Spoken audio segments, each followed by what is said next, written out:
ஒரு அமைதியான மாலை பொழுதில் நகரத்தின் மைய பகுதியில் உள்ள ஒரு பெரிய அடுக்குமாடி குடியிருப்பில் திடீரென ஏற்பட்ட தீ விபத்தால் கரும்புகை வானுயர எழ பல குடும்பங்கள் உள்ளே சிக்கி தவித்தன. நிலைமை மோசமான போது அருகே இருந்த ஒரு ரகசிய ஆய்வகத்திலிருந்து ரக்ஷகன் என்றழைக்கப்படும் ஒரு மேம்பட்ட மனித ரோபோ சிகப்பு ஒளியுடன் மின்னும் கண்களுடன் தானாகவே வெளியே வந்தது.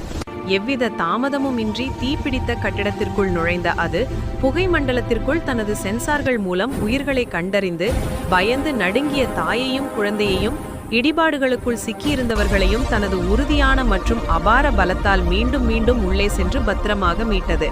இறுதியாக தீயணைப்பு வீரர்கள் வந்து தீயை அணைக்க தொடங்கிய போது ரட்சகன் கிட்டத்தட்ட அனைத்து மக்களையும் காப்பாற்றி தனது பணியை நிறைவு செய்தது. தங்கள் உயிரை காப்பாற்றிய ரோபோ ஹீரோவை மக்கள் நன்றியுடன் பார்த்தனர். அதன் மூலம் ரட்சகன் ஒரு உண்மையான உயிர் காப்பான் என்பதை நிரூபித்தது.